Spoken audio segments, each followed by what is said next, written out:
when an unbalanced external force act on an object, its velocity will be changed. Velocity, the changing velocity may be positive or negative. If any object face an external force, then its velocity will be changed. We know that the rate of change of velocity is known as acceleration. It means if any external force applied an object, then this object proceed an acceleration. Newton के first law के according, किसी भी first law के according अगर कोई object rest में है तो रेस्ट में रहेगा, मोशन में है तो मोशन में रहेगा, जब तक कि उसके ऊपर कोई एक्सटर्नल फोर्स अप्लाई ना किया जाए। इट मीन्स अगर किसी ऑब्जेक्ट पर एक्सटर्नल फोर्स अप्लाई कर दिया जाए तो उसकी वेलोसिटी चेंज हो जाएगी। वेलोसिटी चेंज होने का मतलब है उसकी वेलोसिटी डिक्रीज भी हो सकती है और वेलोसिटी इंक्रीज भी हो सकती है। अगर ऑब्जेक्ट रेस्ट में है तो वेलोसिटी इंक्रीज हो जाएगी, अगर ऑब्जेक्ट मूव कर रहा है अपोजिट साइड से एक्सटर्नल फोर्स लगा दें तो रेस्ट में आ जाएगा, यानी उसकी वेलोसिटी जो है जीरो हो गई। इट मीन्स फोर्स अप्लाई करने से उसकी वेलोसिटी चेंज हो जाती है और हम change of the rate of change of velocity को ही एक्सीलरेशन कहते हैं। इसका मतलब ये हुआ कि न्यूटन के फर्स्ट लॉ के अकॉर्डिंग अगर किसी वस्तु के ऊपर या किसी ऑब्जेक्ट के ऊपर फोर्स अप्लाई किया जाए तो उस ऑब्जेक्ट में एक्सीलरेशन प्रोसीड हो जाता है। अब यहीं से सेकंड लॉ जो है, सेकंड लॉ को उठाते हैं और सेकंड लॉ में कहते हैं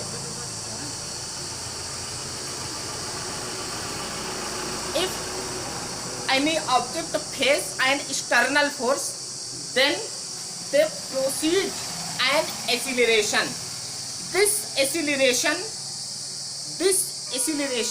is direct proportional to applying force and inverse proportional to its mass. For example suppose कर लेते हैं कि यही कोई ऑब्जेक्ट है जिसका मास m है, इसके ऊपर F न्यूटन का फोर्स अप्लाई किया जा रहा है। उसके बाद एक छोटे सा कोई ऑब्जेक्ट है, इसके ऊपर भी उतना ही फोर्स अप्लाई किया जा रहा है। प्रैक्टिकली हम देख सकते हैं कि जिसका मास ज्यादा है, सपोज दैट मास m1 है और ये m2, m1 is greater than m2। It means m1 का मास m2 के मास की जो है कंपैरिजन में ज्यादा है। या अगर एक छोटा सा एग्जांपल लें तो हम जानते हैं कार दो प्रकार की आती है। एक कार तो जो रोड पे चलती है, डीजल पेट्रोल से ड्राइव किया जाता है, दूसरी एक टॉय वाला कार आता है जिससे बच्चे खेलते हैं। दोनों कार की बनावट में कोई चेंजिंग नहीं होती है, बस केवल उनके मास में डिफरेंस होता है। उसका मास ज़्यादा होता है, इसका मास कम।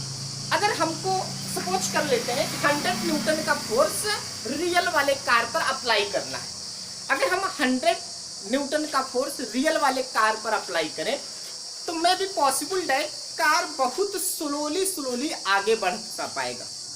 बट अगर वही 100 न्यूटन का फोर्स हम टॉय वाले कार पे अप्लाई करें तो हो सकता है कि उसको उठा के हम काफी तेज फेंकते।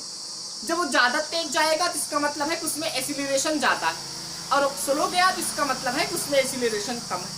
तो इट मीन्स एक्सीलरेशन जो होता है, जनरेट एक्सीलरेशन मास के इनवर्स प्रोपोर्शन होता है, यानी जिसका मास ज्यादा था उसमें एक्सीलरेशन कम हुआ और जिसका मास कम था उसमें एक्सीलरेशन ज्यादा हुआ।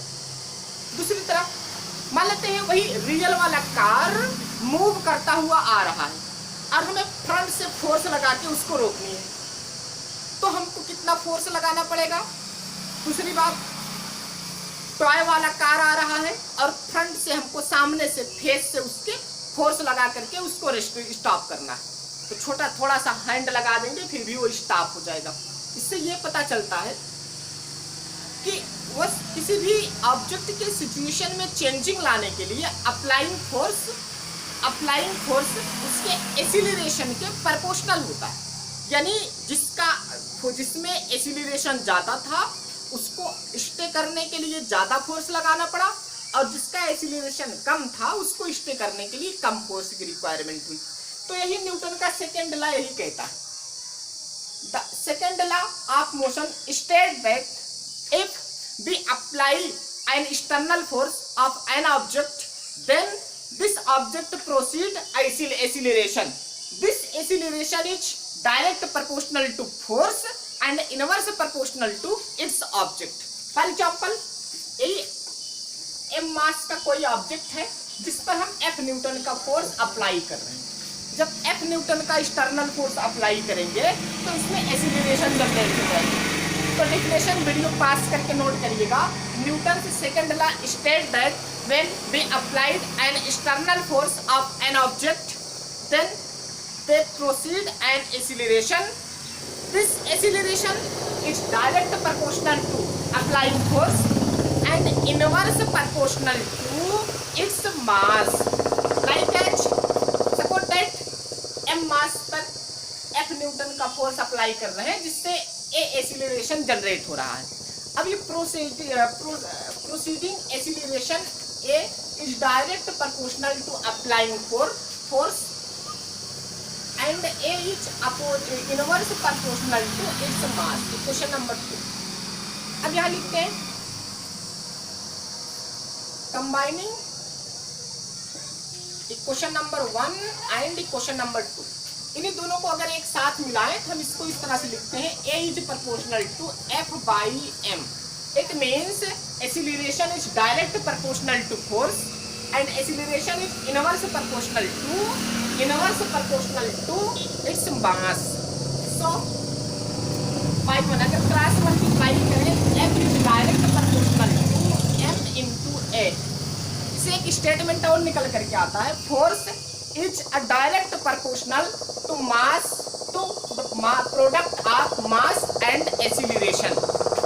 So f is proportional। अब proportional का निशान हटा करके अगर हम यहाँ proportional का निशान हटा करके इक्वलिटी का निशान लगाना चाहें तो हमको कोई ना कोई कांस्टेंट लगाना पड़ता है। तो हम यहाँ एक कांस्टेंट लगा देते हैं m इंटू a। ये न्यूटन का सेकंड लॉ स्टेट करता है, यानी force is equal to k into mass into acceleration. अब यहाँ लिखते हैं if m is equal to 1 kg। Suppose करते हैं जो ऑब्जेक्ट हमने लिया था उसका मास 1 kg और इस पर 1 न्यूटन का फोर्स अप्लाई करने पर इसमें एक्सीलरेशन जो जनरेट हो रहा है 1 मीटर पर सेकंड स्क्वायर का हो। यदि हम जो ऑब्जेक्ट लिए हैं ऑब्जेक्ट का मास 1 kg हो, उस पर 1 न्यूटन का फोर्स अप्लाई करने पर प्रोसीड होने वाला एक्सीलरेशन अगर 1 मीटर पर सेकंड स्क्वायर हो तो ये वैल्यू हम इसमें पुट कर देते हैं। 1 is equal to k into 1 into 1। It means k is equal to 1। When k is equal to 1 तो यही k की वैल्यू क्वेश्चन नंबर 3 में अप्लाई कर देते हैं।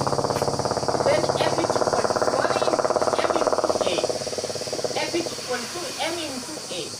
ये न्यूटन का सेकंड लॉ हुआ। न्यूटन के सेकंड लॉ के according force is equal to mass into acceleration. Force is equal to mass into acceleration. It is Newton second law. Thank you so much.